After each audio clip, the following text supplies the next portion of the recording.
இப்ப நம்ம வந்து குடும்பத்தோட, இல்ல நண்பர்களோட, இல்ல சொந்த பந்தங்களோட சேர்ந்து ஒரு ஃபங்ஷனுக்கு போறோம். ஒரு திருமண விழாவுக்கு போறோம். ஒரு காது குத்து ஃபங்ஷனுக்கு போறோம். எல்லாரும் என்ன பண்ணுவோம்னா, அங்க இருக்கிற மணமகன், மணமகள் முன்னாடி வந்து ஃபோட்டோ எடுக்கணும் அப்படிம்போம். ஃபோட்டோ எடுக்கும்போது என்ன பண்ணுவோம், குடும்பத்தோட போறவங்க வந்து அப்பா, அம்மா, பிள்ளைய இவங்களோட போய் நிப்போம். நிக்கும்போது என்ன ஆகும்னாக்கா, யாரோ இன்னொருத்தர் வரும்போது தெரிஞ்சவங்களே யாரோ வரும்போது, பொறுங்க நாங்க ஃபேமிலியோட எடுத்துக்கிருக்கோம். குடும்பத்தோட எடுத்துக்கிருக்கோம். நாங்க எடுத்துக்கிறோம், அப்புறம் எடுத்துக்கிறோம் அப்படிம்போம்.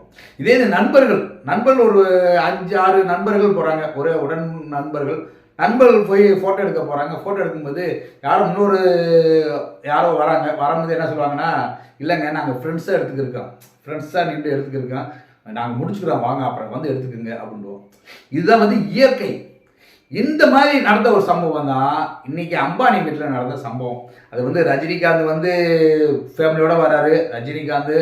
லதா ரஜினிகாந்த், ஐஸ்வர்யாவும் வராங்க. வந்த உடனே அங்கே இருக்கிறவங்க வந்து ஃபேமிலியோட ஃபோட்டோ போஸ் கொடுங்க அப்படிங்கிறாங்க. அப்போ ஃபேமிலியோடு வரும்போது என்ன ஆகும்னா, ஃபேமிலியோட 3 பேர் தான் 2 போஸ் கொடுக்க வராங்க. அப்போ வந்து அந்த பணிப்பெண், அதாவது அவங்க கூட்டுக்கு வராங்க, ஊர்லேருந்து கூட்டுக்கு வந்த அந்த பணிப்பெண்ணை வந்து இருமா நாங்கள் எடுத்துக்கிறோம் அப்படின்னு இருப்பாங்க போல இருக்கு.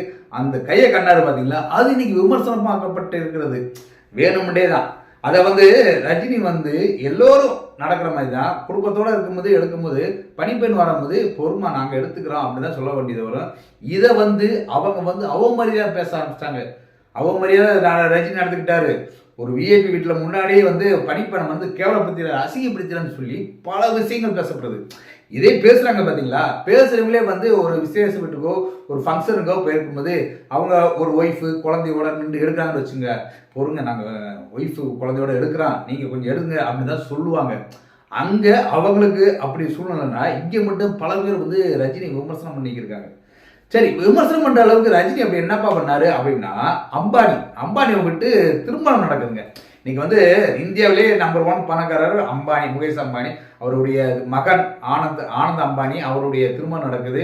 சுமார் ஒரு 4000 கோடி செலவில் அந்த திருமணம் நடந்துச்சு அப்படின்னாங்க. உலகமே வியக்கிற அளவு அந்த திருமணம் நடந்தது மட்டும் இல்லைங்க, இந்தியாவில் வேர்ல்டு ஃபுல்லாக வந்து பல விஐபிகளை கூப்பிட்டு அழைச்சி இந்த திருமணம் நடந்துச்சு. நம்மள வந்து தமிழகத்துலேருந்து 2 பேர் தான் அழைப்பு விட்டுருந்தாங்க. அதுவும் வந்து ரஜினிக்கும் அட்லி இயக்குனருக்கு மட்டும் விட்டுருந்தாங்க, மற்ற யாருக்கும் இல்லை. ஆனால் அதே வந்து பாலிவுட்டு, டோலிவுட்டு, விளையாட்டு துறையில் இருக்கிறவங்க பல பேர், சச்சின் டெண்டுல்கர்லாம் வந்திருந்தார், தோனி வந்திருந்தார். அதை விட உலக பணக்காரர் வந்து பில்கேட்ஸே வந்திருந்தார். அப்படி ஒரு ஃபங்க்ஷன் வந்து நடத்துக்குது. அப்படி ஃபங்க்ஷன் என்ன பண்ணுறதுன்னா, ரஜினிகாந்துக்கு அழைப்பு வந்ததுனால ரஜினிகாந்த் அழைப்பை ஏற்றுக்கிட்டு போகிறாரு. போகும்போது அவருடைய மனைவி லதா, ரஜினிகாந்த், ஐஸ்வர்யா இவங்களோட போகும்போது கூட வந்து வீட்டில் இருக்கிற பணிப்பெண்ணையும் கொடுக்க போகிறாங்க. போகும்போது ரொம்ப எளிமையாக போகிறாரு. அந்த இடத்துல வந்து பல விமர்சனங்கள் வைக்கிறாங்க. இவர் வந்து கௌரவம் பார்க்குறவர் வந்து எளிமையான உடையில் போக மாட்டார் அப்படிங்கிறத கூட அவங்களுக்கு தெரியல. அந்த இடத்துல எல்லோரும் பேசப்பட்டது என்னன்னா, ரஜினி அப்படின்னு ஒரு ஆடம்பரமாக வருவார் அப்படின்னு பார்த்தது. ஆனால் ஆடம்பரம் இல்லாமல் ரொம்ப எளிமையாக போனது. அதே மாதிரி லதா ரஜினிகாந்த் வந்து அவங்க வந்து ரொம்ப காட்டன் ட்ரெஸ்ஸில் அவர் சேலையில் அவங்களும் எளிமையாக போயிருந்தாங்க. அந்த எளிமையாக போனதோடு அவங்க விட்டுட்டாங்க. இன்னைக்கு அந்த பணிப்பெண்ணை வந்து நீ பொறுமா அப்படின்னு சொன்னதை ஒரு விமர்சனமாக்கப்பட்டிருக்கு. அது வந்து அந்த அளவு அவங்க வந்து அந்த பணிப்பெண் வந்து கேவலம், அவங்க வந்து பக்கத்தில் நின்று ஃபோட்டோ போஸ்ட் கொடுத்தா கேவலம் அப்படின்னு நினைக்கிற ரஜினிகாந்த் எதுக்கு வந்து சென்னையிலேருந்து அவங்களை ஒரு பிளேட் டிக்கெட் போட்டு அவங்களோட சேர்ந்து கூட்டு போனோம்? ஏன் அவசியம்? சரி, கூட்டு போயிட்டாங்க, ஏதோ வேலை பார்க்கணும், கூட ஏதாவது பணிப்பெண்ணா வேலை பார்க்கணும் அப்படின்னா அவங்க தங்கியிருந்தாங்க பார்த்தீங்களா, அங்கே தங்கின ரூம்லேயே இருக்க வேண்டியதுனா, இல்லைம்மா நீ ரூம்லேயே இருங்க, நாங்கள் வந்து பெரிய பெரிய விஐபியில் வருவாங்க, பில்கேட்ஸ் வராரு, சச்சின் டெண்டுல்கர் வராரு, தோனி, பெரிய பெரிய விஐபி வேர்ல்டு ஃபுல்லாக இருந்து வராங்க. அவங்க முன்னாடி வந்தால் நீ ஒரு பணிப்பெண், நீ வந்து எங்கள் கூட சேர்ந்து சரிசமாக வந்தால் எங்களுக்கு அசிங்கம், கேவலம் அப்படின்னு ரஜினிகாந்த் சொல்லி நினச்சிருந்தா அவங்களை கூட்டு வந்திருப்பாரா? கூட்டு வரல. அவங்கள வந்து சரிசமம் நடக்க போய் தான் நீங்களே வாங்கன்னு சொல்லி கூட்டுக்கு வந்திருக்காரு. கூட்டுக்கு வந்து அந்த ஃபங்க்ஷன், அந்த பெரிய விஐபிக்கள் கலந்துக்கிற அந்த ஃபங்க்ஷனை வந்து தன்னுடைய வீட்டு பணிப்பெண்ணையும் கூட்டுக்கு வர்றதுக்கு ஒரு மனசு வேணுங்க. அந்த மனசை கூட தெரியாத பல வன்மம் பிடிச்சவங்க வந்து இன்னைக்கு ரஜினிகாந்த் தரைக்குறவாக பேசிக்கிருக்காங்க. இன்னைக்கு ரஜினிகாந்த் என்னதான் தரைக்குறவாக பேசியிருந்தாலும் அவருக்குன்னு ஒரு இயல்பு இருக்குது. அதை வந்து மாற்றிக்கிற முடியாது. நீ தான் என்னதான் சொல்லுவாங்க ஒரு பழமொழி, சூரியனை பார்த்து என்னதான் நாய் குலைச்சிக்கிட்டே இருந்தாலும் சூரியன் பயந்துருமா, பயப்படாது. சூரியனாக தான் இருக்கும். இங்கே நாய்க்கு தான் வாய் வலிக்கும். அந்த மாதிரி தான் ரஜினி வந்து ஒரு செய்தியை வந்து தவறு அப்படின்னு சொல்லி பல பேர் விமர்சனம் பட்டாலும் ரஜினி தன்னுடைய கேரக்டரை மாற்றிக்கிற மாதிரி இல்லை. இது வந்து தவறான முறையில் வந்து அவரை வந்து சித்தரிக்கிறாங்க. எதுக்கு வந்து இப்போ தவறான சித்தரிக்கிறாங்கன்னா, இப்போ சமயத்தில் வந்து அவரை வந்து சங்கி அப்படின்னாங்க. அல்சலாம் படம் வந்துச்சு பார்த்தீங்களா? அல்சலாம் படம் வந்து வரும்போது டயத்தில் வந்து சங்கின்னு சொல்லி பல விமர்சனங்கள் வைக்கப்பட்டது. அது சங்கிக்கு விளக்கம் கொடுத்தாங்க. ஐஸ்வர்யா ராய் வந்து எங்கள் அப்பா சங்கிலன்னு அழுதாங்க. இவ்வளோ விமர்சனங்களை தாண்டி அவர் வந்துட்டு இருக்கும்போது இன்னைக்கு வந்து அந்த பணிப்பெண் பிரச்சனையை வேற மாதிரி அவர் அவமானப்படுத்துறார், பணிப்பெண்ன்றதுனால அவமானப்படுத்துறார் அப்படிங்கிற அளவுக்கு கொண்டு வந்திருக்காங்க. இது ஏன் கொண்டு வராங்கன்னா, வரும் எலெக்ஷன் பக்கத்துலேயே எலெக்ஷன் வந்துருக்கு. எலெக்ஷன் வந்தவுடனே என்ன ஆகும், ரஜினிகாந்துடைய ஆதரவு யார் பக்கம், ரஜினி நீங்கள் யாருக்கு ஆதரவு கொடுக்குறீங்கன்னு சொல்லி அவங்கள வந்து வற்புறுத்த ஆரம்பிச்சுட்டாங்க. அவர் என்ன பண்ணுவார்னா, சும்மா இல்லாமல் யாருக்காச்சும் நான் வந்து இந்த தடவை இவருக்கு தான் ஓட்டு போட போகிறேன், இல்லை உங்களுக்கு தான் ஏதாச்சும் சொல்லிடுவாரோ, அப்படி சொல்லிட்டா நம்மளுக்கு வர வாக்குகள் குறைஞ்சிருமோ, நம்மளுக்கு வர ஓட்டுகள் வந்து போயிருமோ. யாருன்னா ரஜினிகாந்த் ஆதரவாளர்கள் ஏற்கனவே வந்து அவர் அரசியல் வரேன்னு சொல்லியிருந்தாரு. அவரை வந்து இதேமாரி தான் ஒரு மீடியாவில் ஏதோ பேசி சோசியல் மீடியாவில் வந்து பல பேரை வச்சு சமாளித்து அவதூறு பரப்பி அவர் வந்து அரசியல் விட்டு கொஞ்சம் ஒதுங்க வச்சுட்டான். நான் அரசியலுக்கு வரலப்பா, எனக்கு உடம்புனால முடியல அப்படின்னு சொல்லி ஒதுங்க அளவுக்கு பண்ணிட்டான்.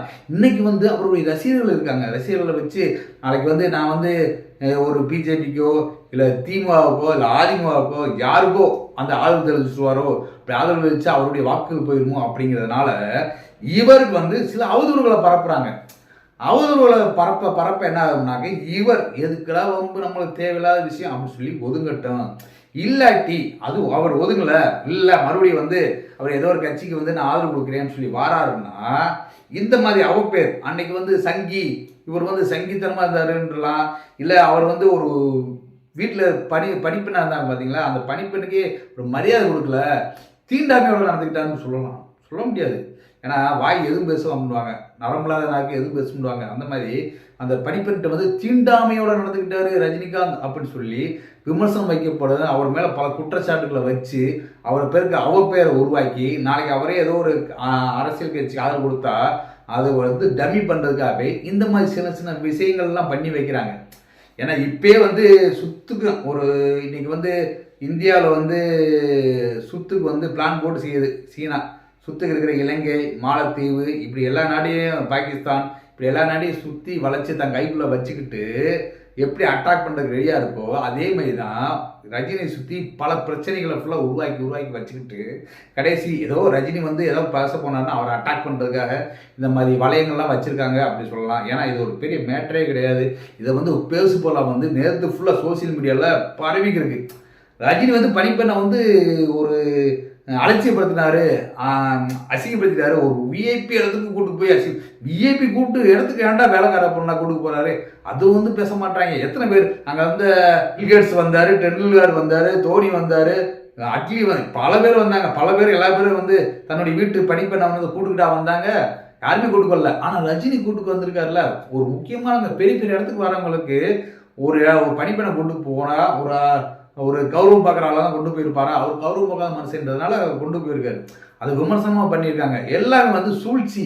அந்த சூழ்ச்சியில் வந்து ரஜினியை வீழ்த்துவதற்காக, ரஜினியுடைய கண்ட்ரோலில் கொண்டு வரதுக்காகவே இந்த சூழ்ச்சியை வந்து பல பேர் செய்கிறாங்க அப்படிங்கிறது மட்டும் தெரியுது. இந்த சூழ்ச்சிகள் ஃபுல்லாக வந்து வரும் தேர்தலை வந்து கணிச்சு இந்த வேலை நடக்குது அப்படிங்கிறது மட்டும் நல்லா தெரியுது.